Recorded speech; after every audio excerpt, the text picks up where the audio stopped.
So it's Saturday, October 12th, 2019, and as of this recording, I'm still depressed, but I'm not dead. Hey everybody, I am back. I am trying something a little bit out of the ordinary. I am sitting in a Panera Bread here in good old Holly Springs, North Carolina, and I am talking to you all on the microphone. It's pretty early. It's about 6:45 in the morning. So there's not too many folks here, and I'm not sure why I wanted to try it, but I've had it in my craw for a little bit that I wanted to try this. I think deep down in the back of my head, I think it would be cool if someone came by and said, "Hey, what are you doing?" And I explained to them what I was doing and all that. I don't know. There's music playing. It's pretty loud where I am right here. Maybe you hear it. Maybe you don't. I don't know. Hopefully this works out and I can post this later on today without having to redo it at home or something like that. So wish me luck. That's it. Let's get on with the show. Okay. So I had a story to tell you, and I have it prepared right here. And then I went on in my little explanation about where I am and why I am. And I'm going to leave that, so I'm going to save this story for next time. So I'll just give you updates on where I'm at. So Saturday now, Thursday night, I was in bed for like 12 hours.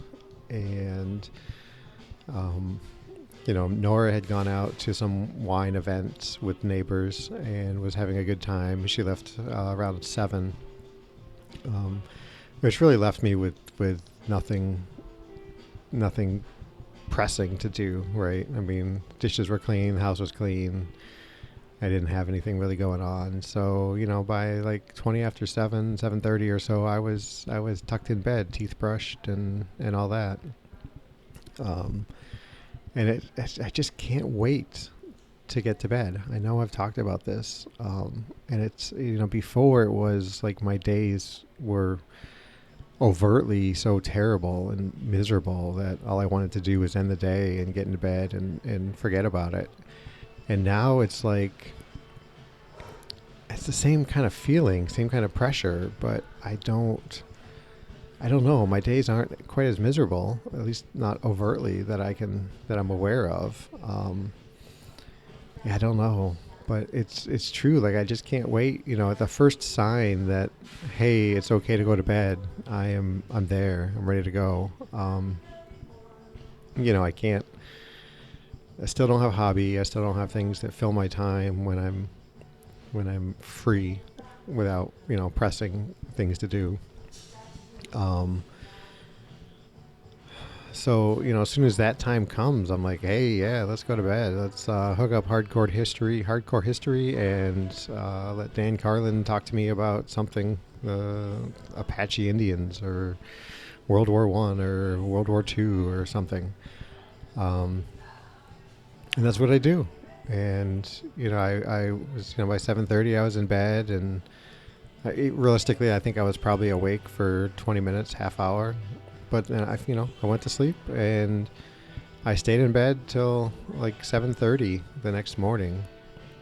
And I don't. Yeah, it was a long time.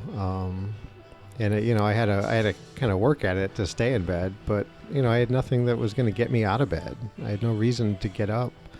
I didn't work yesterday. I don't know. I've given up soda. So those of you who know me personally know that that's quite a thing. I drink an inordinate amount of soda every day, in the order of liters easily. But that was like a thing. Like, get up and, okay, I can go, get bagels and have a soda, or just go to the gas station and get a big soda. So I didn't even have that. So I just kind of rolled around in bed for a while until Nora got up, and then I got up and went and, had bagels with water, which is still yummy bagels, right? So I've been thinking lately that maybe I should stop listening to podcasts when I go to bed. I started it out because I didn't like where my mind was wandering to when I was laying in bed, and having something narrative like was good to keep my mind from wandering too much. But now I'm starting to think maybe I ought to do that. I ought to, maybe there's some value in that. Letting your conscious mind work on some things or explore some ideas or something. I don't know. I'm kind of nervous about doing it. I'm not really sure where my mind might go to, and I anybody who's had a history of like suicidal ideations and self-hate, self-loathing probably understands this, right? You don't want your mind to go to those places because it's not a good place to be. I don't know. So my girls are here this weekend. I went and got them yesterday, and we're a little late getting back, but it was fine. My youngest, I told her about an IQ test that I took, and she spent half the car ride back looking up IQ tests, trying to find one to take. She's fun like that, and we sat. Nora went to bed kind of early. She had long week and got up early to run this morning. So just my girls, we were sitting around. We bought a printer for them. They need a printer at their house. Theirs isn't working. So where's I going with this? Yeah, so we just kind of hung out for a while, and then I went to bed a little later than normal. They have a way of keeping me awake, but really, as soon as my second youngest got up and said, "Hey, I'm gonna brush my teeth," I was like, "Oh, hey, okay, that's it. It's time to go to bed." So they're here. Not really sure what we're gonna do today, but tomorrow we're planning on going back to Charlotte early with the boy and the girl to go to an amusement park out by their house for 4 or 5 hours or so. So it might be some rain, but hopefully we can do that, and it'll be a good time for all the kids to kind of bond and just have a good time.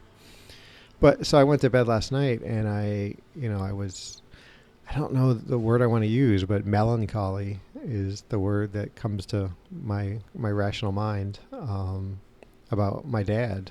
I was just kind of thinking about him, in the last few days when he was, he just looked like he was in pain, and basically was just breathing. And I wasn't really. I guess I was sad in a way, but I wasn't emotionally sad. I wasn't on the verge of crying or even had that kind of feeling. But yeah, even through Dan Carlin, I was thinking about my dad a little bit. But yeah, still nothing exciting about that though. So. Yeah, I realized yesterday also. So I've got this little project coming up at work, and it was all hush hush. So there wasn't a lot of pre-planning around it, and we weren't really in the loop as far as what was going on. And the information was released, and we've got these jobs, and hey, do them if you can as early next week as possible. But we haven't been able to plan, and blah blah blah blah blah. None of that really matters. What it gets down to is I'm not really good at compartmentalizing. I think that's the word. Putting things into compartments emotionally and intellectually. I'm not really good at doing that. And I guess more for the things that would help me to be able to do that, right? I've put Dad away in a cozy little room inside my head. He kind of leaked out last night, but really I haven't. If you want to say I haven't dealt with it, fine, I haven't dealt with it. But I don't have that. It's not all over my brain all the time, and I'm not dwelling on it. And really, maybe that's something I ought to dwell on. I don't know. But this work project is just got to me, and like I can't stop thinking about it and being frustrated about it and worrying about how it's going to go next week. And we're supposed to team up with teammates, and we all live kind of far apart. So someone to come help me, it's a hike for them, and blah blah blah. None of that really matters. But it's just like been monopolizing my thought, that and soda. I have thought about soda a lot in the past week. But I'm not good at kind of putting that away, like thinking about it, coming to terms with the situation and saying, okay, I can't deal with this. There's nothing more I can do about this right now. So let me just kind of put this, set this down over here, this part of my head. I'm not good at that, and it gets to me and it bothers me. And I'm the same way when it comes to like kids, and there's some things I'd like to see that the boy and the girl do a little bit better around the house. And when it comes up, like it just irritates me and eats away at me. And I don't know if this isn't a compartmentalizing kind of thing. This is more of a you're a jerk, JP kind of thing.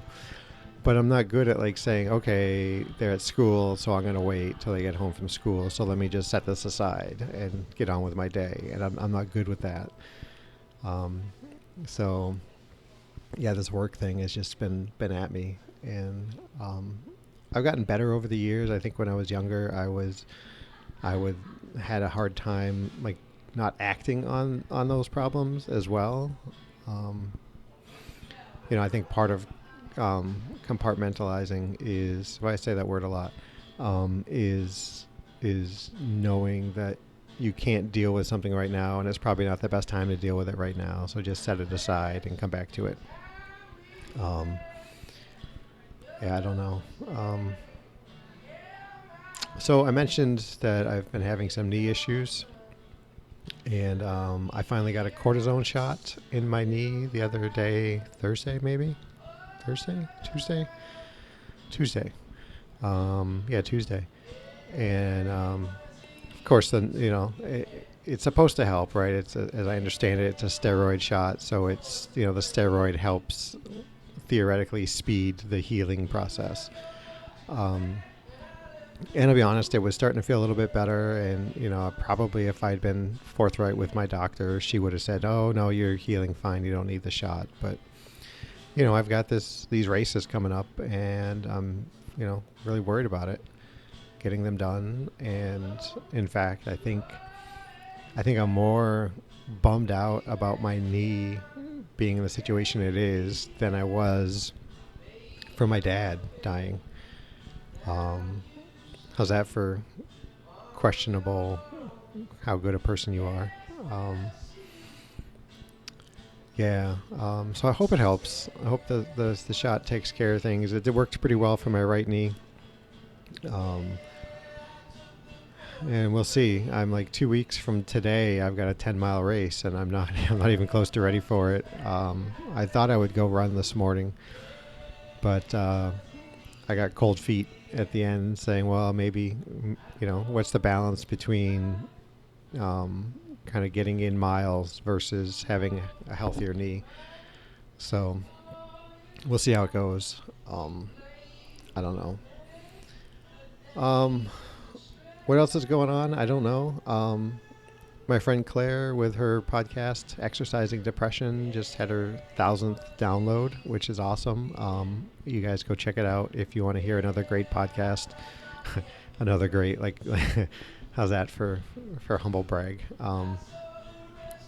Yeah, if you want to hear a really good podcast, she just put one out with her and her husband, and it was like the sweetest, most wonderful conversation, listening to them talk about each other and mental health and their relationship and all that. So go check it out. It's fantastic.